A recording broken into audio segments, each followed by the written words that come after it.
Hello everyone, happy afternoon. Myself, CA Rahul or Gandhi, welcoming you all for this wonderful webinar on MOOWR Simplified by Shravan Gehlot. He has practical experience in this field, which will enlighten all the members and help you scale your practice in the coming days. With this short brief, I would like to hand it over to Sachin to give a short intro about speaker, and then speaker will take it over. Welcome you all once again. Thank you, Rahul. Good evening, everyone. We welcome you to the webinar on MOOWR. We welcome the speaker and everyone present here. To speak about the speaker, Shravan Gehlot is a fellow member of ICAA and one of the founder partner of Chennai-based firm SAAS & Co. LLP since 2022. Before starting his practice, he has worked as a assistant manager in PwC for almost 6 years, having experience in all kinds of indirect tax matters, focusing on GST, customs, SEZ, and foreign trade policies. And he collectively holds professional working experience of more than 8 years in the field of indirect taxation. He has also handful experience of advising clients on carrying out feasibility and implementation of various FTP schemes, including MOOWR and AEOs for various industries. He has co-authored booklet on practical FAQ on GST and reviewed handbook on advanced ruling, published by Indirect Tax Committee of ICAI.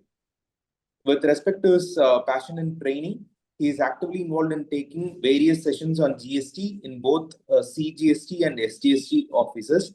He is an active speaker at various prestigious platforms such as ICAI, NASIN, and he has also conducted GST officers training and has also taken sessions in CGPA and BCAS. And he is also awarded the best faculty by NASIN Chennai during the faculty development program. We are very honored to have CA Shravan Gehlot for our session here. Thank you for joining us, everyone. Over to you, Shravan. Thank you, Sachin, for your kind words.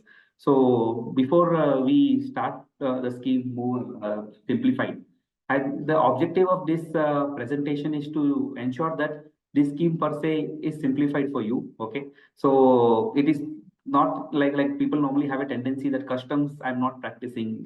I don't know what is customs all about. But believe me, if we are able to understand this scheme, you will be in position to help a lot of clients in reducing the cost of manufacturing, which is the major task these days. So keeping that in mind, what I have done in the entire PPT, I will be first giving the background of the warehousing. What is the warehousing schemes and the history of how the warehousing scheme has developed in the Indian laws. Then you will be required to know the basic provisions of warehousing or basic terminologies of warehousing before we jump into the MOOWR regulations. Then I will be discussing a detailed overview of what the scheme is all about, how the scheme works, what are the pros, what are the cons, what are the practical difficulties we have faced while implementing the MOOWR space for our client. Then what are the recent developments which has happened in last 1.5 years in respect to this scheme, whether this scheme is actually working out, because there is a lot of propaganda in this scheme where it has been launched by Invest India. But what is happening at ground level, whether they are considering to go ahead with this scheme or there is any alterations in this scheme. Finally, after we understand everything in this regard, I will be sharing what are the professional opportunities we have as chartered accountants to take up this particular scheme as one of the SBU or one of the business segment for our clients and benefit them in this regard. So this is an overview of the entire presentation which I'm going to deliver in next 1.5 hours. So as I told you, this particular scheme, warehousing scheme assets. Okay, so here Indian customs, if you see right from starting, in pre-independence era, there was a Customs Consolidation Act 1853 wherein they introduced the concept of bonded warehouse where we can store goods for a specific period of time, specific trading goods without payment of duty. Then whenever Britishers wants to take the goods, they can take it very well without for any specific purpose without payment of duty. So they will get a deferment over there. Then the Sea Customs Act, this Consolidation Act was replaced by Sea Customs Act 1875, wherein similar provisions were available, wherein they also introduced a concept of license-based customs warehouse. Then the Customs Act 1962 came, a clear-cut act post-independence, wherein they explain various kinds of warehouses, there are the legal provision available, And in this regard, finally, there were MOOWR scheme which was available at that point of time also. That is, I am telling the first MOOWR scheme came into the picture in 1966. That means the regulations were available, but the regulations were quite strict. There were physical controls. Every movement is required to be intimated and all those things. So government, what they did in October 2019, they decided to revamp this particular scheme and relaunch the MOOWR regulations. That is MOOWR number 2 regulations 2019. In this particular regulations, they explain the modus operandi in how this particular scheme will work and how can they attract as many as investors in India by way of this particular scheme. That is the intention within which this particular scheme was revamped. And later on, this particular scheme was also extended to precious metals like gold, silver, platinum, etc., which is not a subject matter of discussion today. But after 2019, and as on today, we speak 2023, there was an amendment which was proposed, which kind of remove the shining effect of MOOWR, which we'll be going to discuss. This is an entire entire history as to how the warehousing schemes under the customs has been taken into picture and how the MOOWR assets which we are discussing has been implemented in Indian laws. Now, before we jump into the MOOWR, let us understand the warehousing regulations from the statute perspective. Under the warehousing, there are two kinds of warehousing, one under SEZ Act and second under Customs Act. SEZ, as you guys are aware, is there are two FTWZs and SEZ units, which will have FTWZ per se will be allowed to do only trading activities and packing, repacking subject to the list of authorized operations allowed by the unit approval committee. And the SEZ unit is a bonded premise which will be allowed to basically do manufacturing of goods or services subject to the permission from the board of approval. So that is something which is covered under an SEZ regulation. Separate act and rules are available.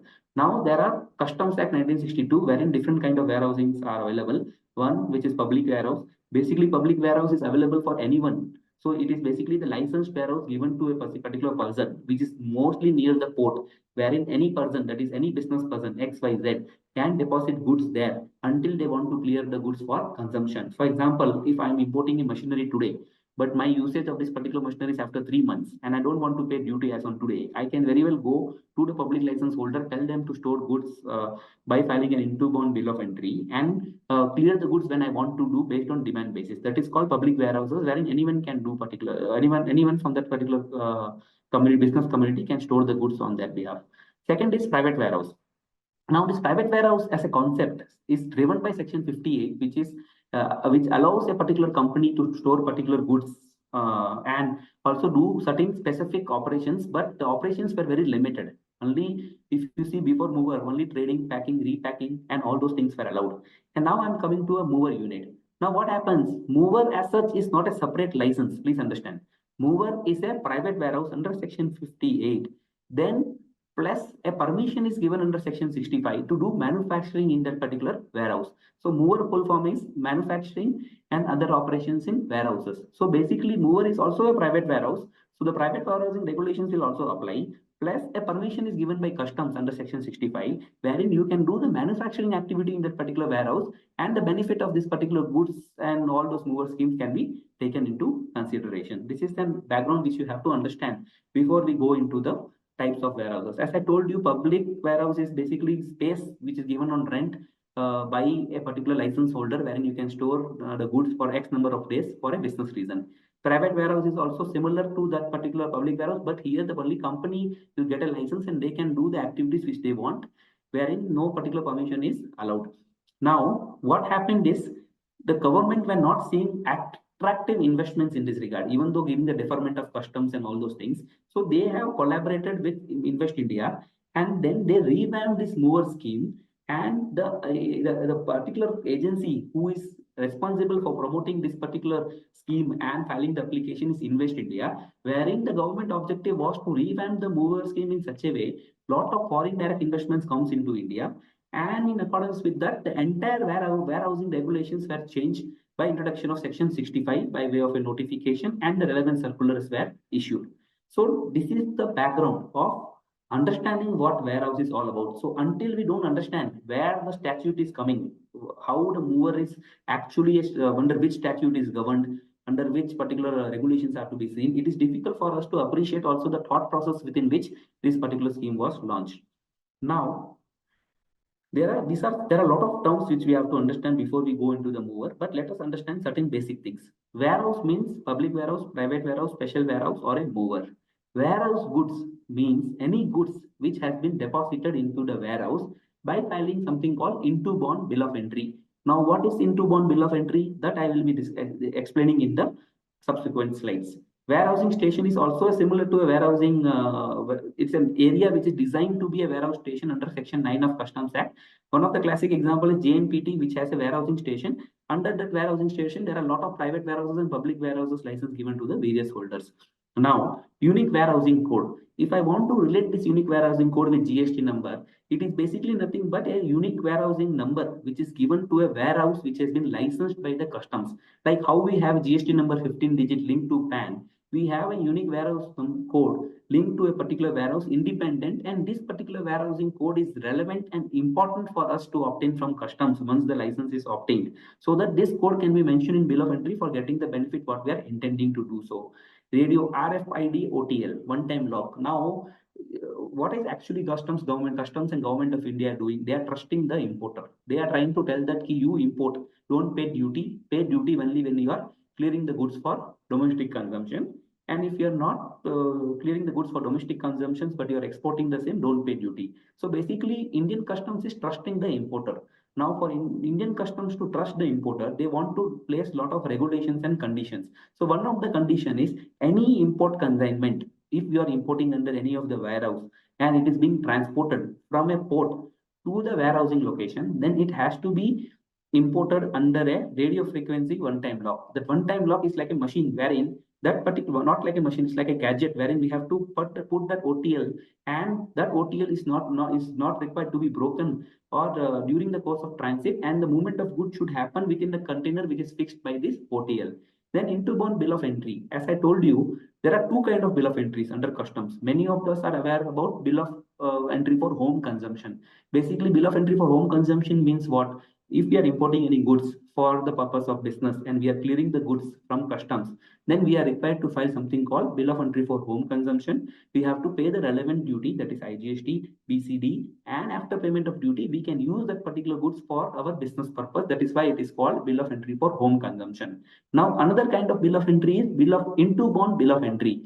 Into-bound bill of entry means what? We are not paying duty while clearing the goods. That particular for the amount of IGST and BCD at the time of importation will be debited with the bond which we are giving to them. That means there will be a general security bond. Out of that bond, the amount will get debited, but we are not required to pay the duty at upfront. Then, if we are getting any waiver of customs duty or BCD or IGST, then we have to file something called into-bound bill of entry. In this into-bound bill of entry, we are mandatory required to give the reference of unique warehouse code. That unique warehouse code is mentioned, then only the customs bill of entry will be calculated in such a way by not paying any IGST and BCD. That is the benefit which has been, these are the key terms which we have to understand for us to deliberate further.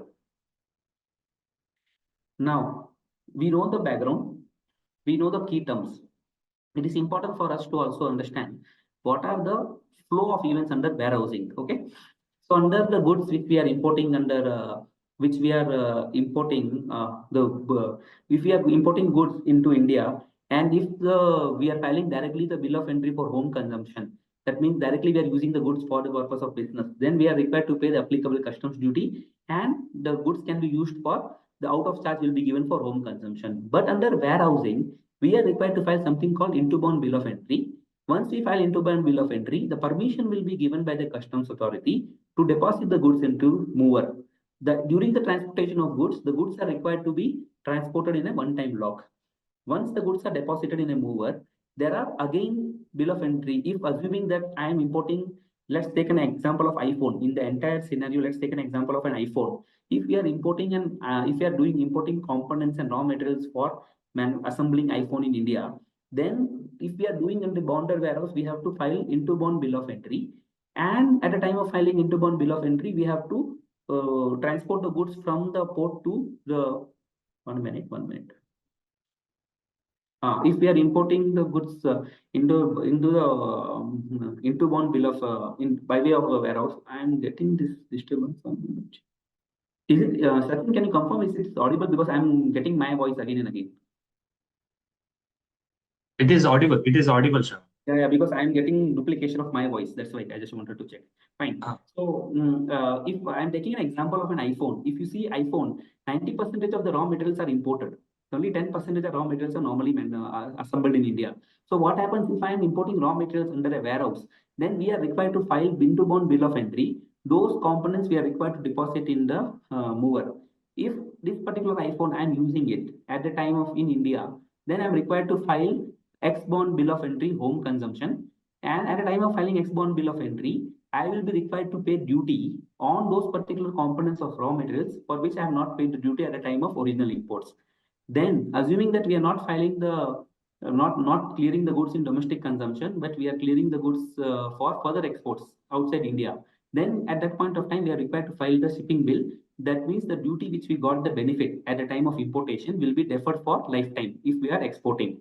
And in case of domestic consumption, the duty deferment we are getting, instead of paying duty here, we end up paying duty at a time when the actual iPhone is manufactured. In that particular iPhone, how many quantums of raw material which is available in that particular raw material in particular iPhone, to that extent we are required to pay the duty. This is the flow of events which is required to be understood before we go forward and understand the entire scheme.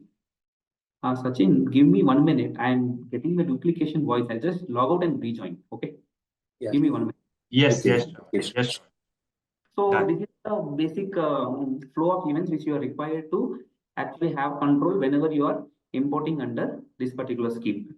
Now, as I told you, there is a particular scheme which this particular scheme got revamped.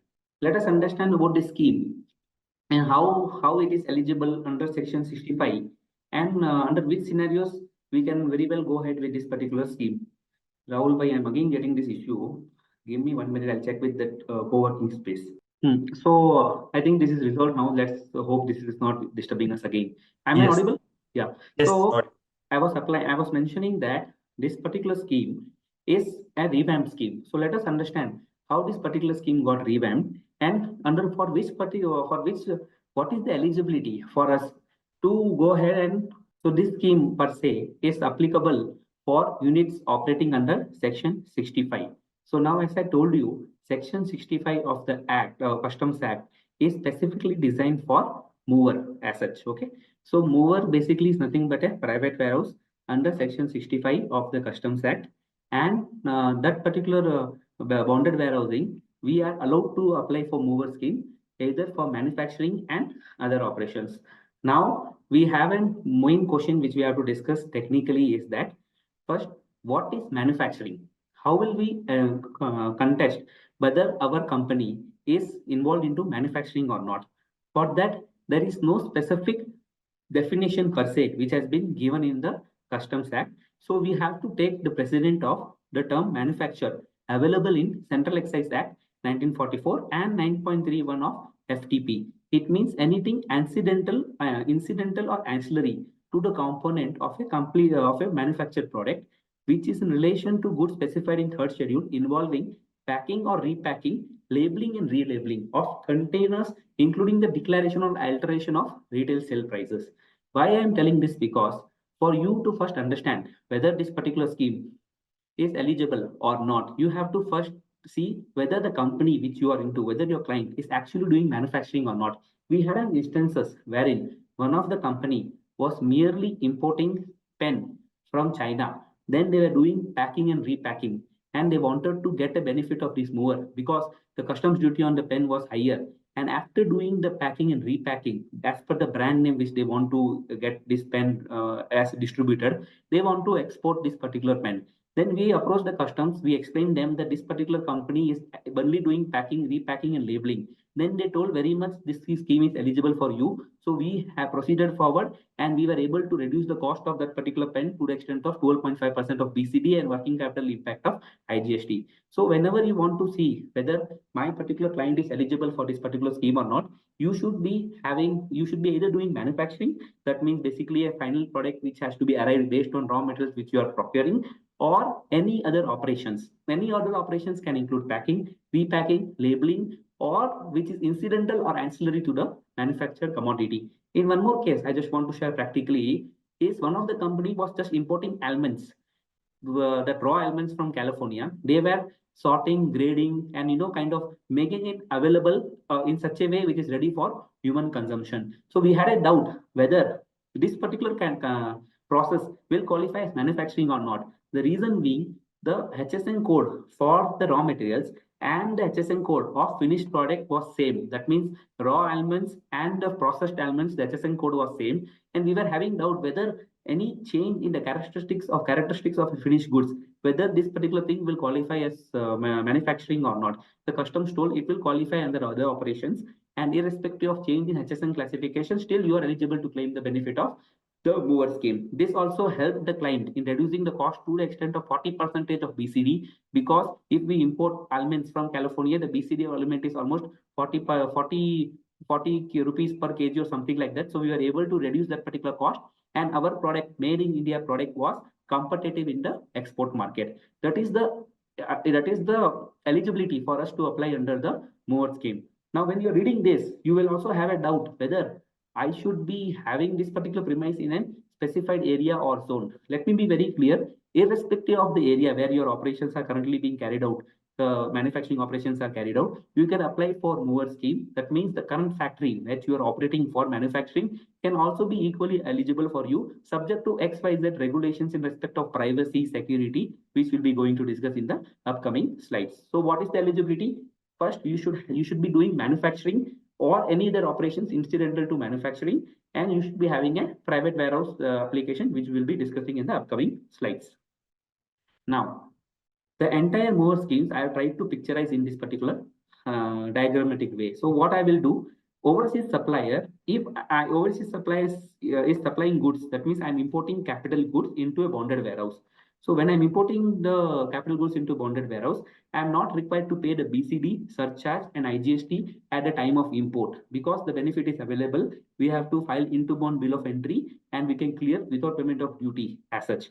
Now, whether the same benefit is also available for Indian suppliers, the answer is no. We have to pay the CGST, SGST, and IGST on the domestic purchases of goods and services, because there is no such benefits available for MOOWR scheme for domestic procurements. Now, the bonded premises, that bonded warehouse which I told, the permissible activity is only manufacturing goods and other operations. Yes, trading is also allowed, but trading is allowed only up to the period of 90 days. If you are storing the goods beyond the period of 90 days, you will end up paying interest on from the 91st day onwards. So trading of goods, that means classic case of import, storing goods, and export is also allowed, but that is allowed only to the extent of 90 days. If you are clearing the goods in domestic markets beyond 90 days, then interest will be calculated from the 91st day onwards. Assuming a scenario, as I told you, out of this particular goods, overseas goods, I am importing all the components of iPhone. Some of the goods I am importing, taking from the domestic markets. I am manufacturing and assembling in bonded warehouse, and now I am clearing the goods outside India. If I am clearing the goods outside India, the entire BCD, surcharge, IGST, which I got deferment on the raw materials as well as capital goods, stands deferred for lifetime. That means there is no requirement for me to pay the duty as such. So now you see the classic example of companies which are situated in Tamil Nadu assembling iPhones. They are all registered under MOOWR for a simple reason that they'll get a benefit of BCD, surcharge, and IGST, and the ultimate cost of iPhones manufactured in India reduces drastically, because there is no component of duty forming part of that cost of manufacturing.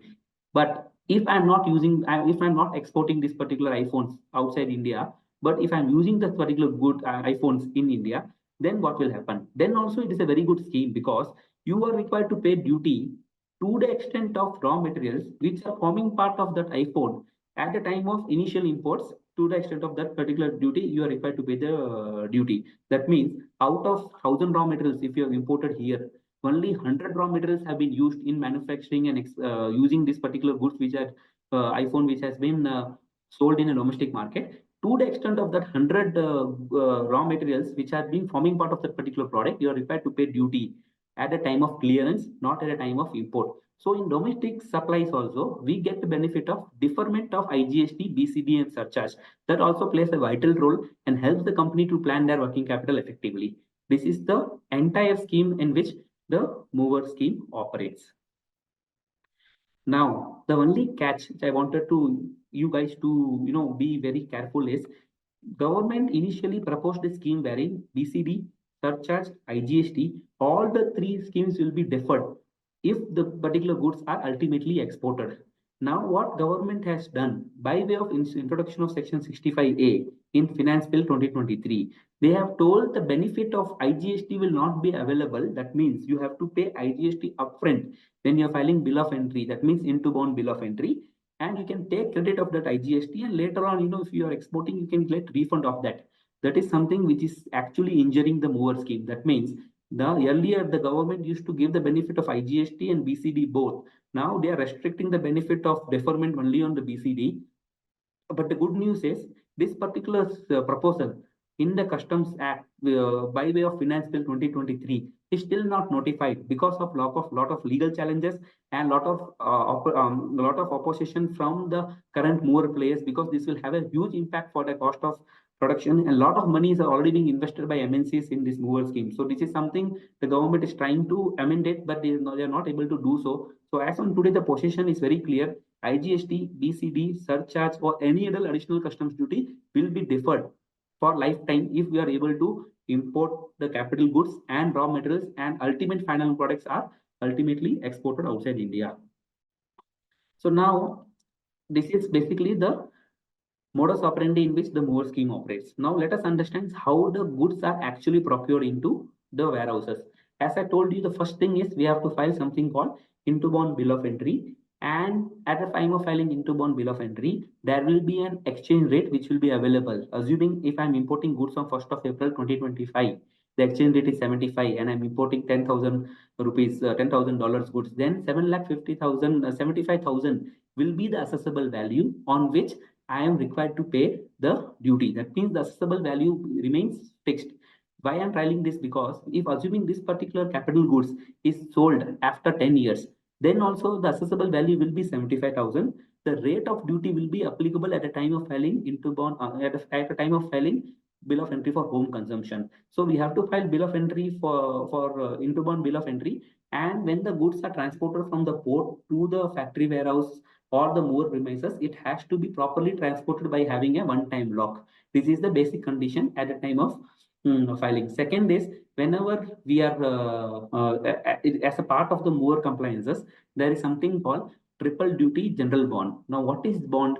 Bond is basically an agreement between the warehouse, that is MOOWR registered premise, MOOWR, and the President of India, wherein you are executing a bond that you will comply with all the MOOWR regulations as specified in MOOWR, and in case of any violation, you will end up paying the duty again. So that bond value is nothing but whatever duty you are saving on account of this MOOWR scheme, 3 times of the duty proposed value, you have to execute a general bond and the general bond format is also being provided in a circular. Please understand, this bond is not a bank guarantee. This bond is basically an security arrangement wherein the importer, that is the MOOWR importer, is giving an undertaking to the government that in case of any non-compliances in MOOWR regulations, he will pay the applicable duties. And in case of imports under MOOWR, this particular value of the value of IGST which you are getting deferred will be debited by way of this particular bond.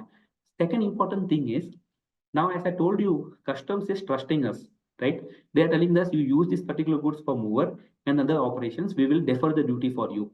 Now, assuming during this course of transportation or on account of goods stored in a warehouse, if anything happens to a warehouse because of X, Y, Z reasons, fire, theft, transit lost, then the ultimate loser will be the government, because they are deferring the duty and they are also losing that particular they're deferring the duty because ultimately they are thinking that these goods are used for manufacturing. But if it is lost on account of any unhappening, then the customs duty will be a loss for government. So what government is telling, to the extent of duty you are saving, assuming 5 crores of duty I am saving, to the extent of duty 5 crores, let the 5 crores be sum assured value, and on that 5 crores sum assured value, get a transit insurance policy.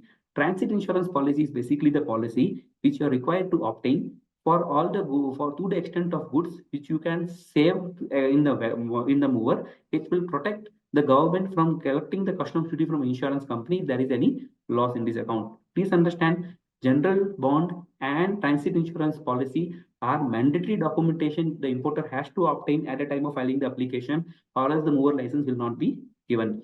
Actual warehousing conditions, the conditions are very clear and simple. Goods has to be coming into warehouse without the one-time lock being broken. Second, there should be an interbound bill of entry. Third, there should be a clear-cut bifurcation of what goods you are imported under mover and what goods you are not imported under mover.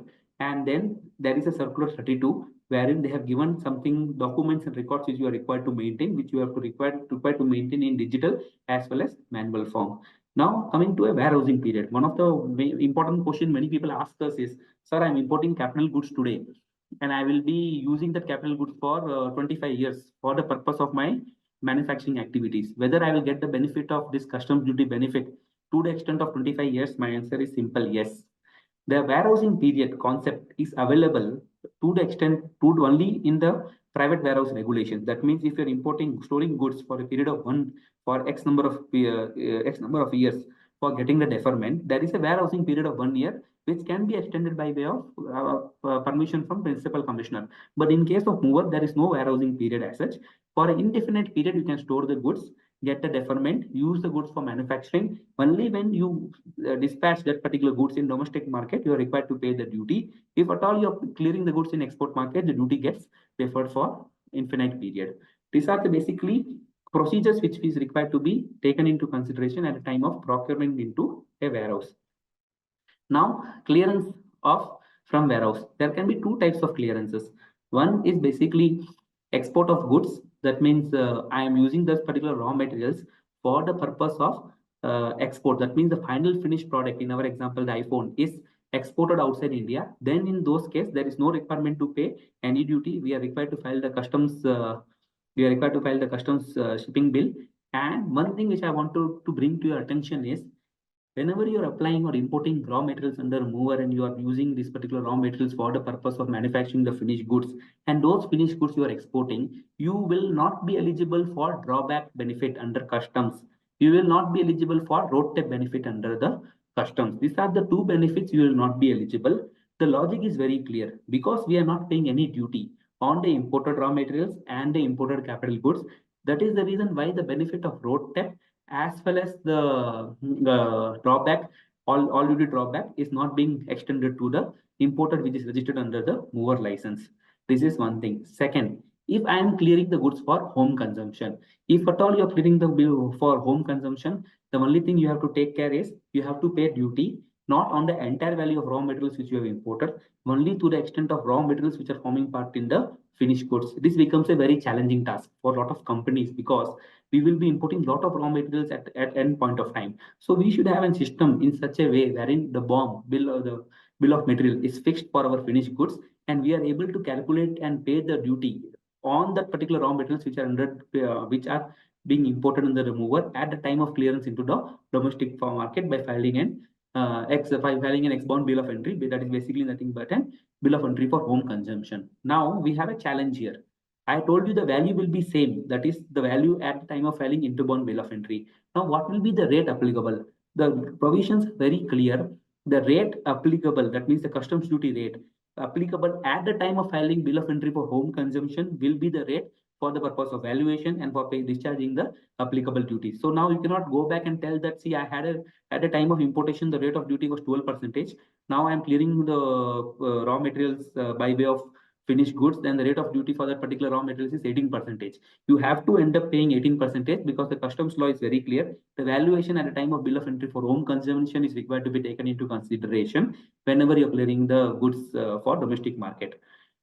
Fine. So one more question which is very generally asked is whether interest will be applicable if I am, delaying, if I am storing goods beyond a period of warehousing period. As I told you very clearly, only trading of goods, there is a period of 90 days under mover. If at all you are storing goods beyond 90 days and you're clearing the goods after 90 days, then interest will be applicable from the 91st day. In respect of capital goods, in respect of raw materials, if those capital goods and raw materials, if you're storing for the purpose of manufacturing and other operations for an indefinite period, there is no computation of interest in that particular scenario. There has been a circular which has been clarified in respect to movement of goods from one mover to another mover, which we'll be discussing in the upcoming slides in this regard. Please understand, mover is a license which is a bonded premise.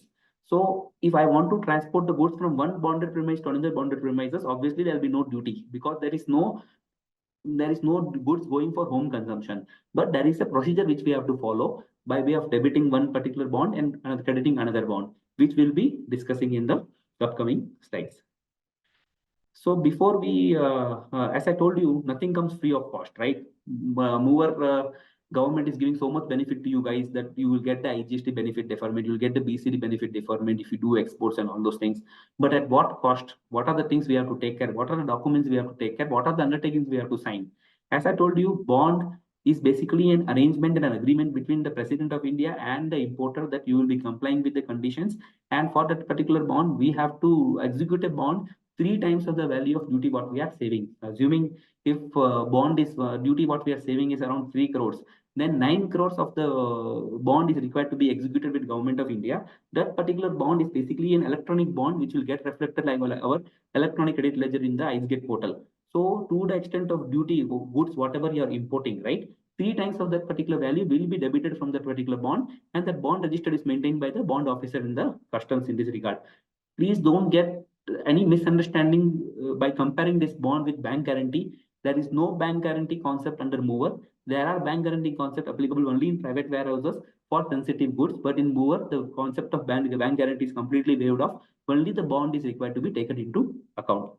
Second is the insurance, which I've already discussed in the previous slide, wherein the insurance of complete transit risk insurance policy is required to be taken. Now, one practical challenge comes: what value of goods, what value of sum insured I should take at the time of applying for insurance? Whether it should be 3 times of duty what we are saving in our example, it should be 3 crores or it should be 9 crores. It is very clear. We have to get an insurance only on the value of actual duty what we are saving if they are storing the goods in the warehouse. Now, how will you calculate that? How normally we calculate is we understand that what is the maximum capacity of that particular warehouse, what is the maximum capacity of raw materials which can be stored, and what are the capital goods which can be stored or the company is proposing to import. On those basis, we calculate the maximum duty which the company is saving on account of this scheme. That particular duty, we get a customs all risk policy from any of the insurance companies provided, and we have to submit that as one of the document at the time of filing the application. Before I move forward, Sachin, is there any questions which I should address, or can I take it at the end? We can take it at the end, sir. Fine. So, why MOOWR? Why not other schemes? And why is it different from other schemes? So, there are multiple schemes available under the FTP, as you are aware: Advanced Authorization, SEZ, EPCG, EOU, and MOOWR. Now, I am trying to compare each and every scheme and how it is how MOOWR is actually beneficial when compared to other schemes. If you see advanced license is a scheme under FTP, which is allowed, wherein we can import raw materials for the purpose of manufacturing goods, and the particular we will be getting the benefit on duty waiver benefit on those raw materials which we have imported and used for manufacturing those goods. The benefit is only available for inputs. The same benefit is not available for capital goods. Second, SEZ is basically an bonded premise for which special permission is required to be taken from Unit Approval Committee, and they have a lot of restrictions in respect of what operations they can carry. EPCG is a similar scheme like advanced license, but benefit is available only for capital goods. EOU is similar to an SEZ, wherein conditions XYZ are driven by SEZ Act and rules. But in MOOWR, it is the license which is available for both capital goods plus raw materials, and it is a bonded premise. That means it is an fulcrum and addition. That means it has all the features of advanced license, because we can import raw materials also without payment of duty. We can import capital goods also in this payment, and we can also have the benefit of SEZ in this particular scheme. Export obligation. This is something which is very interesting, because in all the FTP schemes, there is something which we have to do in return for government. First is advanced license. We should get minimum 15% value addition on the finished goods what we are exporting or which we are exporting in India. That means 15% value addition is required to be taken into account whenever we are importing raw materials and using for manufacturing. In case of SEZ, we have to get 5 years positive net foreign earnings. That means our foreign exchange earnings should be positive for 5 years from the operation of the date when we are taking the license. Same for SEZ and EOU. In EPCG, we have to give export obligation 6 times of the duty what we are saving in 6 years. That means if you are saving 100 rupees of duty, 600 crores of exports you have to do. But in case of MOOWR, the beauty is there is no export obligation, there is no condition, there is nothing which the government is telling you to do. The government is just telling that you import, use it for manufacturing, export it. If you're exporting, don't pay duty. If you're not exporting, pay duty at the time when you are seeing this clearing the goods in the domestic market. That means MOOWR is also seen to be an export-driven market. MOOWR is also applicable for domestic market to get a deferment which you are available. If you see deferment as such, deferment of duty whenever it comes, people rely to AEO schemes. But AEO gives only the benefit of 15 days in case of deferment. But if you see MOOWR, it is right from the date of importation, that is inbound bill of entry, you are shifting the deferment from the importation to the time when you are clearing the goods. Now, value on which duty is required to be paid, it is not applicable. This we can ignore. And eligibility criteria, it is available only to specific products and specific subject to input output norms under advanced license. CZ we can apply only, we have minimum 50 acres of land. EPCG is available only for listed capital goods which are available in FTP annexures.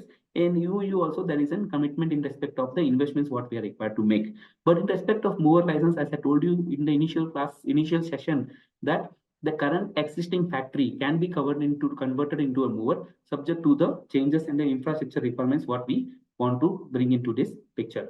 So whether there is a need for license to import, yes, under advanced license EPCG there is a license which is required to be taken, but under MOOWR there is no license.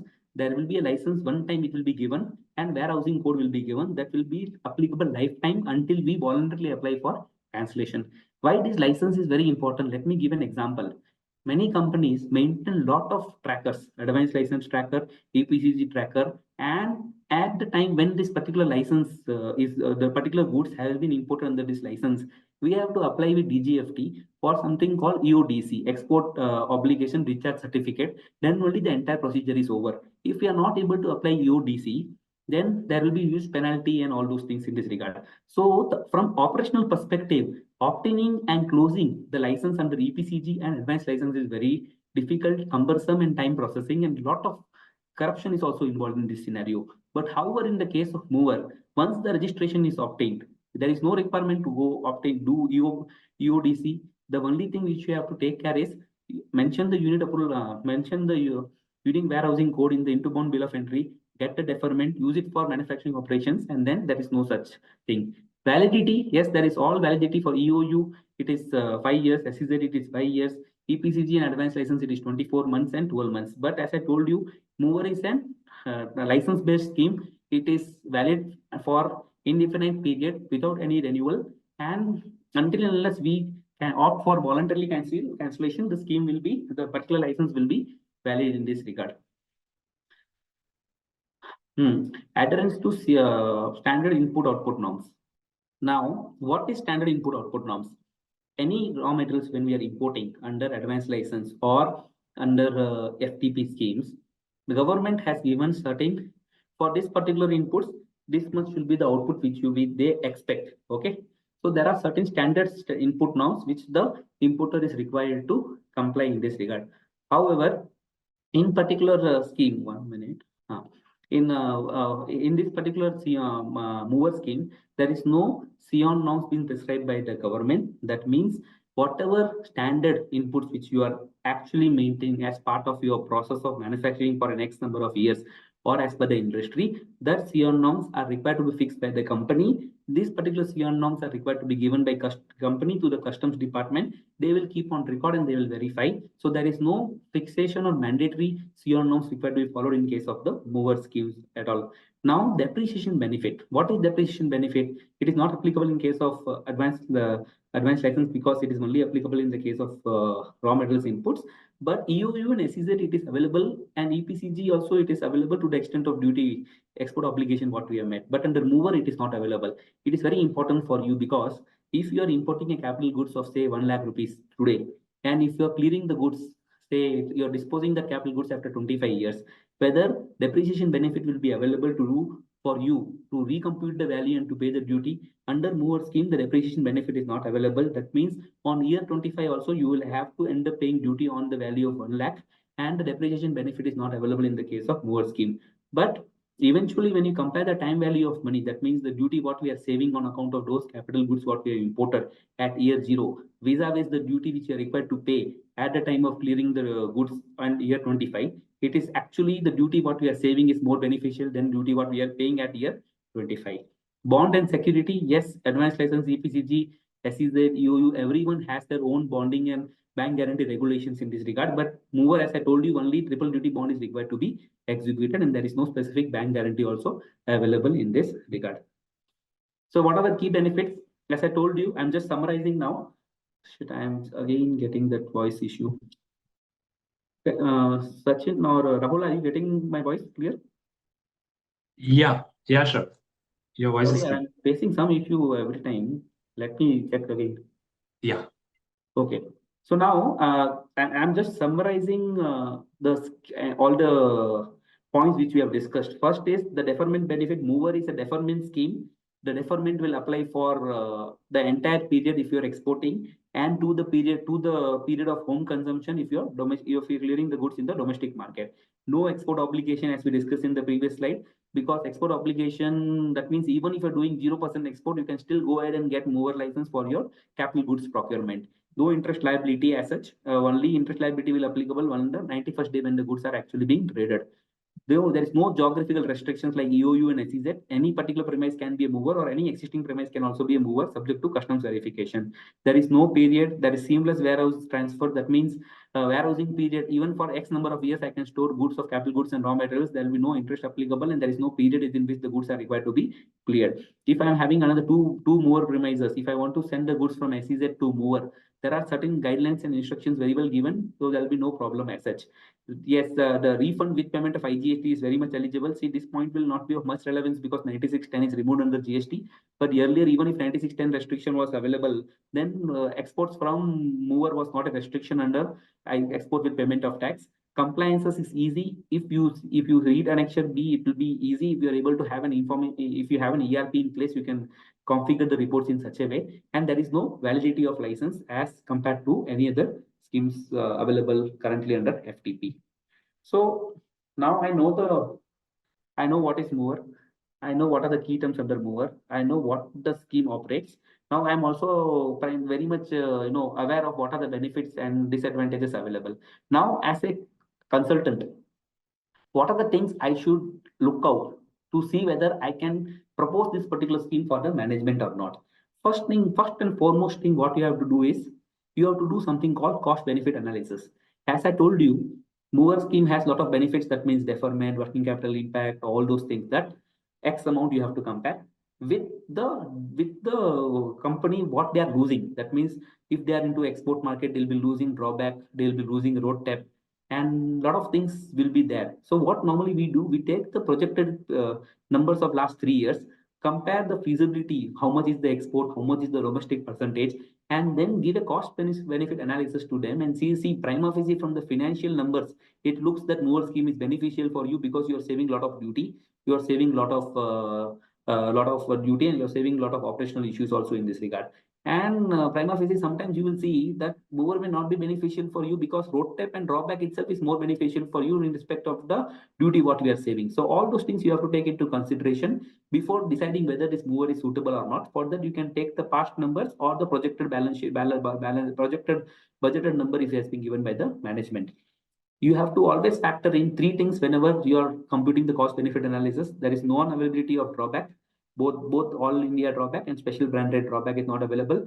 Depreciation benefit is not available because the depreciation, whenever you're proposing to clear the goods at after the capital goods are used, then the duty GST is required, that BCD is required to be paid on the original value of things. And non-availability of road tax, that means that actual benefit export driven percentage schemes will not be available in case of the MOOWR schemes. Now, input-output norms.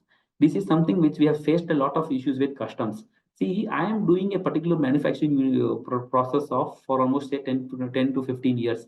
I know if I do such raw materials, 100 raw materials, I'll be getting an output of only 80. So now for us to prepare the input-output norms with accuracy and with the precedent and convincing the customs that this is the input norms which we are following is very, it involves some kind of skills, and we have to keep it very strong because based on the input output norms only customs will decide whether for, if assuming if you out of 100, you are able to 100 inputs, you are able to manufacture 80 finished goods. If at all you are able to do only 70 quantum of finished goods, what about those 10s? Whether it will be considered as a process loss or a normal loss, whether you are required to pay duty on the 10 finished goods which is being not been taken, not been in accordance with the input output norms. Third is possibility of automation. For companies, big companies or even a small company, they will, the compliance under MOOWR, there is an Annexure B which is available. Basically, it is a combination of both GSTR1 and GSTR2. That means you have to give all the details of outwards what we are sending for domestic market, for export market, and for bond-to-bond transfer. And we also give the details of all the inputs which were coming into the particular premises. So we have to sit with the ERP guys and understand, because the data will be available in ERP. We have to see the possibility of automating the same, because basis that it will be very easier for them to have the compliance taken into this picture. Infrastructure. As I told you, current factory can also be converted into a MOOWR premises, but there are certain infrastructure requirements which has to be taken into account. That is whether they have access controls, CCTVs, fire audits, and whether the factory setup is in such a way that there cannot be theft, loss, or misuse of these goods by the employees in house. These are the things which we should keep in mind before opting for MOOWR schemes. The procedure is very simple. We have to go to Invest India website. There is a format available. Fill that format, fill the annexures, execute then this particular application will be submitted in the Invest India website. Once we submit the application in Invest India website, Invest India team from Delhi will send to the relevant commissionerate. That means customs commissionerate of your particular factory where it is located. Customs commissionerate will call you for asking relevant documents. They'll verify the documents. Technical team will put up the report to AC. Assistant Commissioner will come, give the instruction to do physical verification. They will come for physical verification. They will see only three things majorly: the factory infrastructure, how the ERP is maintained, whether they are maintaining all the inputs and outputs, and how the controls are available. Third is the access controls, whether the infrastructure is maintained in such a way that meets all the security controls as per the MOOWR regulations or not. If they are prima facie satisfied, they will give a clean report. Then that report will be put up to Principal Commissioner. He will be signing the same, and then the license will be given to you. As I told you, documents which are mandatory is solvency certificate, because solvency certificate from the bank to the extent of duty what we are proposing to save, all risk insurance to the extent of duty what we are saving, and some customs houses in Chennai and in Bangalore and Jaipur have insisted to have SOP for all the movement of goods from factory to within the factory, production, right from procurement to sale. They want the SOP so that tomorrow they are able to understand how the operations are happening in this regard. Until and unless we don't give those documents, the license will not be given. One practical challenge what we face is, see, insurance is a cost. Okay, we have to, assuming for 8 crores of duty we are saving, some insurer on that we have to pay that duty. And if we get that insurance in our name and later on the license is not given, then what is the use of incurring such cost? So normally what we do, we try to convince the customs officer stating that we give an undertaking. If at all the license is given to us, or if at all there is a confirmation from you that license will be issued, and basis that undertaking, they will give a license. And immediately based on that license, we have to apply for this all risk insurance policy, which we have discussed in the previous slides. Now, I have completed the theoretical aspect of this. In the coming half an hour, I will be discussing how this particular scheme can be applied for the particular cases, and in which particular cases we can think on applying to our clients also. As I told you, first thing is the deferral interest savings on long inventory cycle. See, this is the operations under MOOWR, operations under normal route, and green indicates the operations under the bonded warehouse. Okay, so supplier outside India, 1st June 2020. They are exporting the goods to India. That is, I am importing the goods in the customs, and customs port, I am sending the goods on 10th of June 2020. Finished goods are sold to the customer on 11th of September 2020. So normally what happens at the what happens in the case of normal operations, I am required to pay duty at this point of time, that is 10th of June 2020, whenever I am clearing the goods for home consumption. But in the case of MOOWR, I am not required to pay duty on 10th of June 2020, but I am required to pay duty on the raw materials forming part of finished goods on 11th of September 2022. For example, if you are involved in such a commodity or such a industry which involves a long inventory cycle, that means the storage capacity is very long for six months, 1 year or 2 years, for the purpose of manufacturing, then this particular scheme will be benefiting you, because you will be getting the benefit of interest on the duty what you are saving. That means deferment will happen, and on the deferment you will be saving the interest on the deferment in this regard. So you have to see whether if your client is having those raw materials which, and there is an inventory cycle of more than 6 months or 12 months, and whether if you are opting for MOOWR scheme, what will be the interest, notional interest benefit which you will be getting if you are deferring this payment under payment of customs duty and IGST in this regard. Even though the IGST is creditable, but still it will impact the outflow, cash outflow, which will impact the working capital in this regard. Second is cost optimization, low value exports. Okay, so now if what we do is, this is what the cost benefit analysis which I was referring to. If we are doing under normal route, my import price is 100, BCD 7.5, the SWS is 0.75, IGST even though creditable is 19.50, the export price becomes 150. Okay, on this export price I will be getting duty drawback of 2.7 and road tax of 3. So the net savings what I'm getting is basically the cost, all the cost I'm adding 7.5 plus 7.75 minus 2.7 minus 3. So the ultimate savings which I'm getting is a loss of 2.55. If I go under the bonded warehouse and I'm into 100% exports, I'm not required to pay the BCD, I'm not required to pay the SWS. Even the interest on that working capital will be benefiting me because IGST is not required to be paid. Then the export price is 150. Yes, I'm not eligible for drawback and road tax also. So ultimate interest benefit which I'm getting is basically non-payment of BCD, SWS and IGST. So I've taken interest of 1% as a base.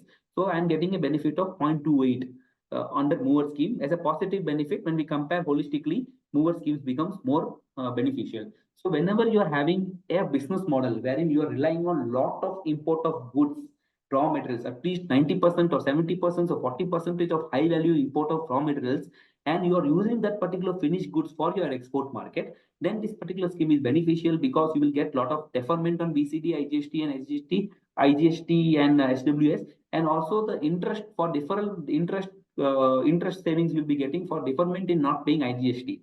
This is something very beneficial, and most of our clients we opt and we go for them to opt for MOOWR when they have at least 60 or 40 or 80, 60, 40 to 60% of exports, because for export this scheme is a very good scheme after all. And also you see from operational angle, no, if I go for advanced license, if I go for EPCG, I have to do a lot of procedural work to get those license closed. Also, I have to maintain a register. I have to ensure that these license number are mentioned in the bill of entries. But operationally also the MOOWR scheme is very much beneficial because there is no requirement to have compliances so much for a particular imports to be taken into account. Now, one question which normally people actually challenge me is, how are you telling there is no export obligation? What are the benefit if I'm doing 100% domestic exports? Let us take a classic example of Erode, okay, or Ahmedabad textile mills. So what they do basically, all those textile mills they are using for the domestic market.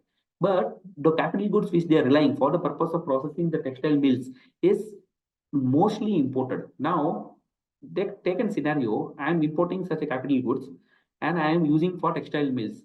If I am importing the capital goods under MOOWR, I am required to pay, I am not required to pay duty. That means, let's take an example, 1st of June 2020, I am importing capital goods, I am clearing the goods on 10th of June 2020 into a MOOWR warehouse. Now, after using 30 years, that means 31st of March 2030, 10 years, I am clearing this particular goods in the domestic markets. So from 1st June 2020 to 31st March 2030, I am getting the benefit of 10 years deferment or non-payment of duty on the capital goods.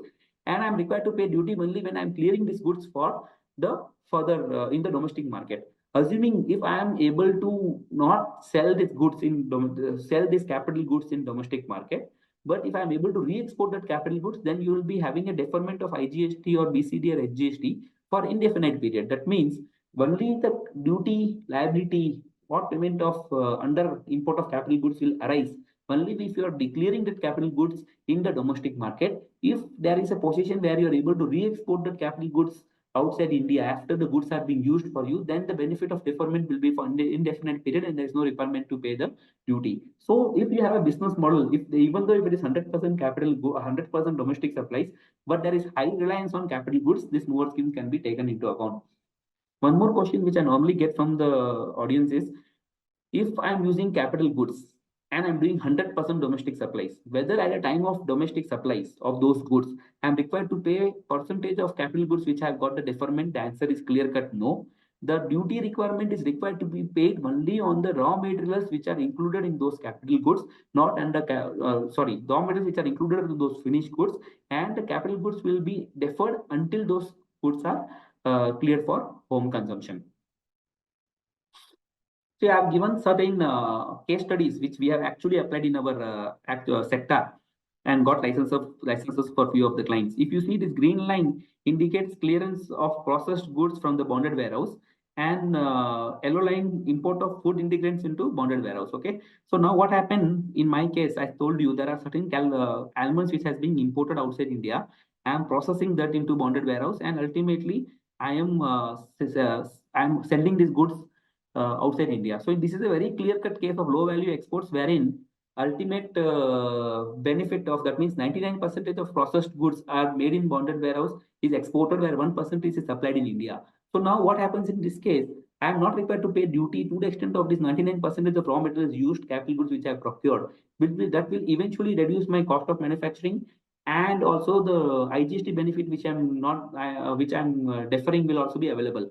But because of this proposed amendment of 65AA, we may have to 65A, we may have to pay IGST upfront and apply for refund like how we do under GST. But till now, until the act is amended, the benefit is very much available for this kind of business model, wherein we are having huge exports and huge reliance on imported raw materials. Then it is right time to shift from DTA to MOOWR, because you will get a lot of benefit not only from duty waiver but also from the working capital point of view. Second is a scenario wherein the facts are very clear. See, this is something which I'm trying to relate with other schemes. So here, a mobile manufacturer in India is importing 80% of raw materials components for making handsets, while local processors is balanced 20%. Customs duty benefit is available, which is IGCR is available on specified raw materials. That is, out of 80%, certain raw materials are available for customs duty benefit, and for specified capital goods also the customs duty benefit under IGCR. The manufacturer sells 75% of the iPhones 75% of the iPhones, I mean the phones in the domestic market, and 25% in the export market. Let me repeat the facts. A mobile manufacturer is importing goods, out of which 80% is import of raw materials, 20% is domestic. Out of the import of raw materials, some raw materials we are already having the benefit under IGCR. IGCR is again the concessional rate of duty notification. They have notified certain goods, if you're using for manufacturing of mobile phones, you will be eligible for concession. And in respect of certain capital goods also, the benefit is available. Now, in spite, the business model is such that 25% of the phones only they will be exporting, 75% of the phone they will be using for the domestic market. Now, for this, we have to see, this is the example which I told you, wherein these are the raw materials which is being currently imported, out of which this is exempted, this is also exempted, out of which PCBA, charger, battery pack, you are paying the duty. So here what we do, we have to do cost benefit analysis of comparing whether IGCR is beneficial or customs bonded warehouse is beneficial. So here we will see the following aspects. One, the benefit what we are getting when we see the MOOWR, because in MOOWR all these particular goods will be exempted only to the extent of 25% of the exports what we are making. Second, we will be getting deferred duty benefit on PCBA, charger, battery backup, wired headset, because these are currently being paid upfront. And in MOOWR, we will not be required to pay upfront. We have to pay at the time of clearances. Second, customs duty, IGST, BCD, all things we are required to pay, it will be deferred to the extent of 25% of the sales what we are making of this phone. Fourth thing what you have to factor in is the drawback of 4% on mobile will not be available to the extent of 25% of the phones has been exported. So if you see all those things, then the compliance is same. IGCR and MOOWR compliance is same. So here we have to see whether MOOWR is beneficial or IGCR is beneficial. When we compare this particular thing, in this particular case, IGCR is more beneficial because the export percentage is very less. If you compare the export percentage is only 25%, on those 25% only will get the full waiver. On the balance percent, only benefit what we are getting is the deferment benefit.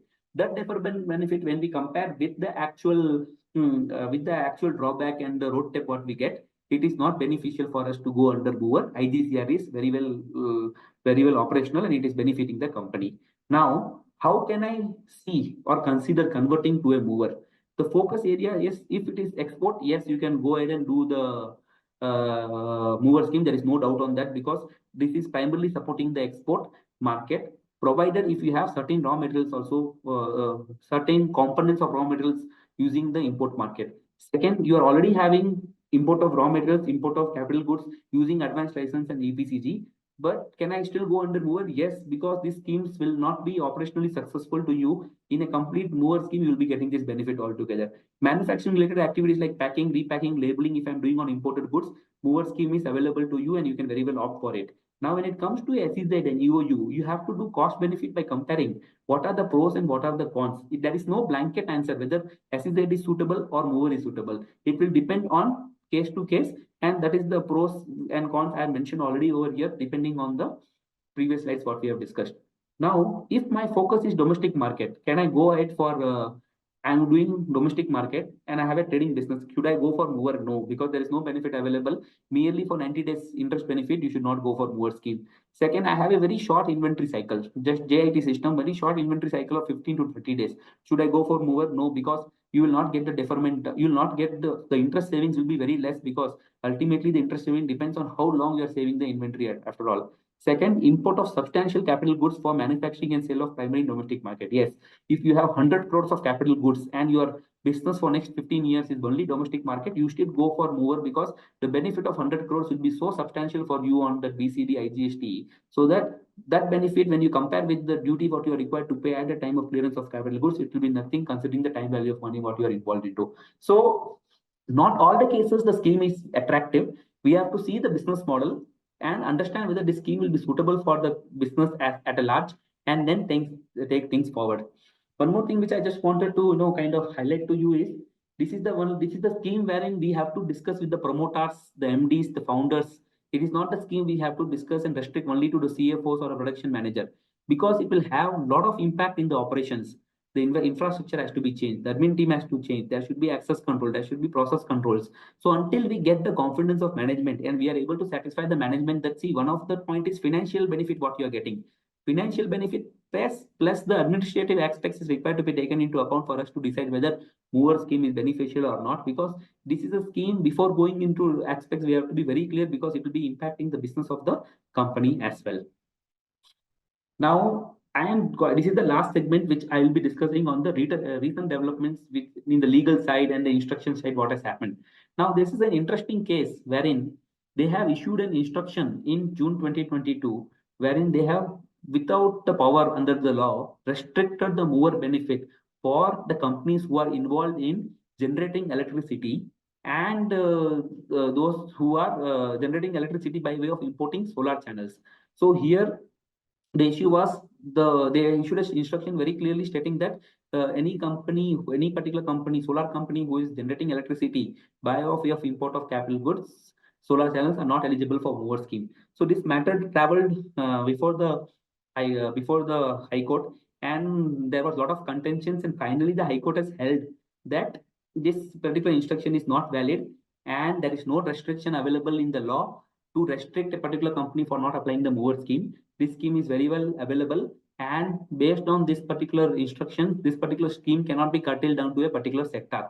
So this was a big win, because a lot of solar companies who are in the process of generating electricity and selling in domestic market are getting the deferment of the capital goods which they are importing, and this scheme still equally applies to them even after the instruction given by the customs, and later on removed by the Delhi High Court in the case of Acme Telegraph Power Tech Private Limited. Second is the proposed amendment in the Customs Act. See, I'm being telling that the deferment of BCD is there, IGST is there at a time of imports, okay?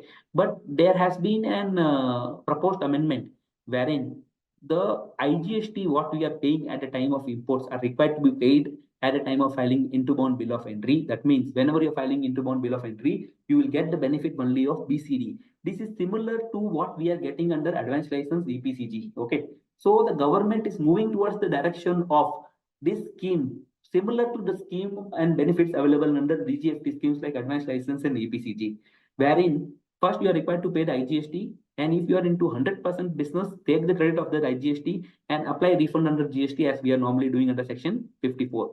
But what will happen because of this particular scheme? The ultimate charm and the particular working capital benefit what the company used to get by getting the deferment of 18% to 28% of IGST will be lost, because the company first have to pay that upfront 18%, take the credit, which will have a lot of working capital blockage for them also. This is something which has been proposed in Finance Act 2023. Because of the representation from the lot of companies and lot of opposition in this regard, this particular section is not being notified. When we ask customs why this particular section is not getting notified, they are telling that there are representations going on, discussions going on, and also practically the ice gate is required to be developed for preparing them to pay duty at a time of filing into bond bill of entry. So they'll be required to pay 2 times duty. One, IGST when they are filing into bond bill of entry.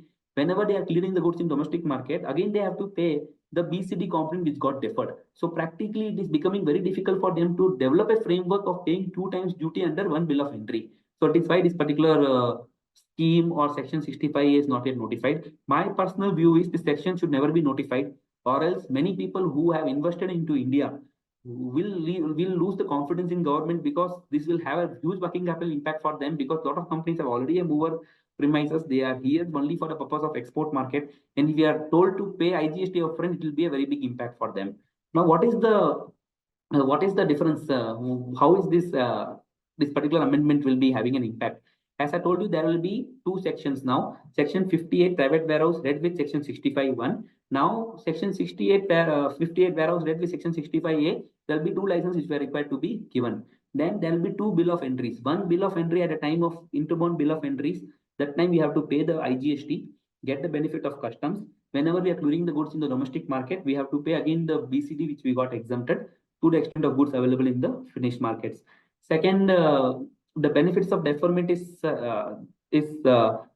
substantially curtailed. As I told you, IGST benefit is a major cost. 18 to 20%, 28% is the rate normally standard rate applicable for IGST. If we remove the deferment at the time of import and we tell them to pay upfront, it will be a substantial reduction in the deferment scheme. Then that's all I think.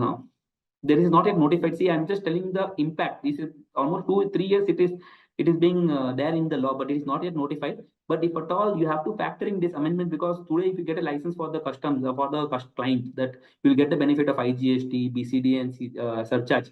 But at the end, you tell them no IGST benefit you are required to pay upfront. Then it will not be good for them to decide whether it is beneficial for them in long term or not.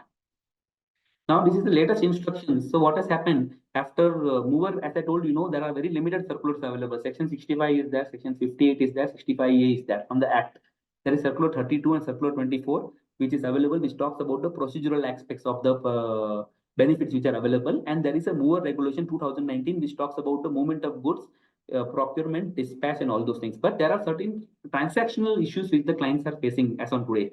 That means how to convert EOU into MOOWR, how to convert SEZ into MOOWR, how shall I transport the goods. So for that, one by one, the customs is releasing a circular. One of the latest circular is how to transport goods from one bond, one particular MOOWR to another MOOWR, wherein they have told very clearly that there should be a document which is available in that particular circular, wherein the part A is required to be filled by the transferor, and the part B is required to be filled by the transferee. The transferee is required to verify whether the documents are exactly matching or not. Once the documents are matching, they have to intimate the same to the bond officer, and one particular bond is required to be debited, another bond is required to be credited, and in the movement of goods, there should be a transit policy available. So there are instructions given in 16/2024 circular, which is required to be complied, and there will be no duty which is required to be paid when we are transporting the goods from one MOOWR to another MOOWR, because both the premises are bonded premises after all. So I'm going to the last session. I think I'm on time. Yeah. So now, as a chartered accountants, what are the benefits we are having? How we can pitch the client, and what are the professional opportunities we can get out of this? First is the feasibility study. See, many companies are not aware whether MOOWR assets will be benefiting for them because of the complex business model they are into. Some will have 40% export, some will have 30% export, some will have high capital goods, some will have low domestic markets. Lot of permutation combinations are involved. There someone will be having high percentage of drawback, high percentage of draw debt. So what we have to do is we can first tell them, see, we will do something called feasibility study to you based on the past numbers and the projected numbers, and we'll give you complete report to you only based on feasibility to decide for you to go ahead or not from the financial impact perspective. Only if it is positive, and you believe that it is working out, then you can tell the management and the CFO that this scheme is workable with you. You can go ahead and take this forward. So here we do all the pros and cons. We prepare the feasibility report. We do the cost benefit analysis. We compare the company's current operations with the past operations and how it will be changing looking after the MOOWR is incorporated, and what is the associated cost of compliance which the company has to incur in respect of getting the infrastructure right, in respect of CCTVs getting installed, in respect of fire audit being done. All those things we will be doing and giving a detailed report to them, and only if it is positive in respect of the financial number, then the management will discuss with the finance team will discuss with the top management. Here, the chartered accountants can get into the numbers, discuss the actual cost benefit analysis, and give them a proper feasibility report whether the MOOWR scheme is actually benefiting them or not. I'll take a classic example. We had a scenario wherein the company was actually in the process of making the marbles. That means marbles by using imported blocks from Italy. So the story here is imported blocks is having 40% of BCD, which is a very big cost. Okay. So now the company which are actually doing these polished marbles and all, they are actually having 70% of export market. That means they do the polishing, grinding, all those activity based on that blocks in India, and then they export the same in the they export the same in the export market. Now the challenge here is currently the company is paying 40% BCD, and lot of XYZ conditions are involved in the importation of Italian blocks. So we did the feasibility. We told them based on the past 5 years, if you are doing the operations under MOOWR, first thing based on the 70% exports what you are having, you will have a lot of cost savings because your ultimate cost of production will come down to 40% to the extent of 70% of exports what you're making. Second, you will have this deferment of IGST to the extent of 70% of exports because IGST you're not required to pay at the time of importation.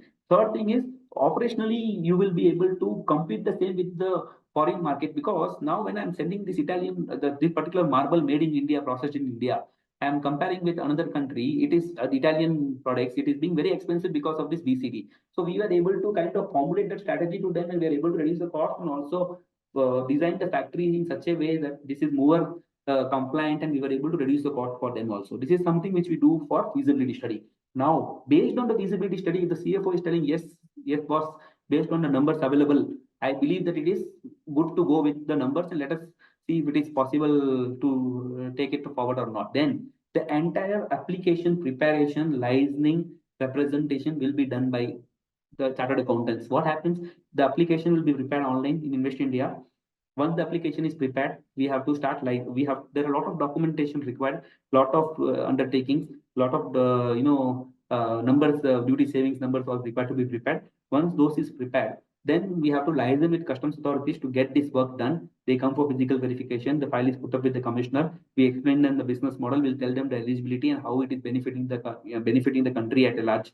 Once that is done, we finally meet the, if at all there is some issues. So we have to also there are also possible opportunities available to file representation before CBIC. Again, the example of marbles, as I told you. So as this particular blocks, they will be imported in an open truck. That means they don't have the facility of transporting the goods within the container because of the volume and the weight involved. So what they do, they have a mechanism where the open trucks they will be delivering the blocks from export to the factory premises. So in this open truck, they don't have the facility of one-time lock. So now one-time lock is very mandatory for the MOOWR to be obtained, right? So in one of the situation, this particular situation, we sought a representation to the commissioner stating that if even though marble as such is a block, there is no possibility of pilferage or theft during the movement of goods, and the weight is being monitored right from the time when it is loaded on the vehicle and the time when it is dispatched in the factory. So can you just waive this condition of one-time lock? The commissioner told very clearly that it is not within my authority to waive it off. You have to apply representation before the CBIC. They will consider it, and based on this sector, they will decide the same. So a lot of possibilities of representational activities also can come into picture when we are doing the filing and licensing work. Once we get the license, once the company is operational, we will act as their compliance manager, wherein we will help them to streamline their ERP, getting the Annexure B filed on monthly basis. We will prepare the Annexure B also, which is basically the monthly return which we are required to file. Then sometimes the companies will not have proper SOPs in respect of imports, clearance, domestic market, and exports. So we will help them in documenting the same so that those SOPs are in line with MOOWR regulations after all. and more regulations are taken into account, and there is no non-compliance in this regard. Because if at all there is a non-compliance from MOOWR regulations perspective, it will end up the company paying the interest penalty, because as I told you, customs is treating it as a good guy and they want us to abide to all the rules. If at all there is non-compliances, the consequences is huge, which will be an interest and penalty which we require to pay. There are theme-based audits which will be launched by the customs every 3 years or 2 years based on the risk parameters. There will be an audit which will be conducted. So we have handled such audits recently also, wherein we help the client in licensing with customs authorities and getting the GST, like how we do GST audit. Similar to that, we will do a customs MOOWR audit to ensure that all the regulations are being satisfied and try to get a clean report from the customs authorities. These are the things which are available in this particular area of MOOWR scheme only. So I hope this particular presentation enabled you to open minds in respect of one more additional professional opportunities available. And this scheme, if you see the numbers, when we ask the customs commissioners about the numbers, many of the MNCs are taking benefit of these schemes. Many of the Indian MNCs are not still aware of this particular scheme. So we as a professional have to advertise this particular scheme. So the most of the opportunities are also being benefits are also being taken by the Indian importers and the exporters. Wonderful session. Indeed, we enjoyed a lot. On behalf of KSCAA and all the participants, I thank you for taking out time and enriching us with your insightful knowledge in this. Thank Definitely, you. we'll be reaching out to you for future this thing. On behalf of the KSCAA and participants, once again, thank you to all.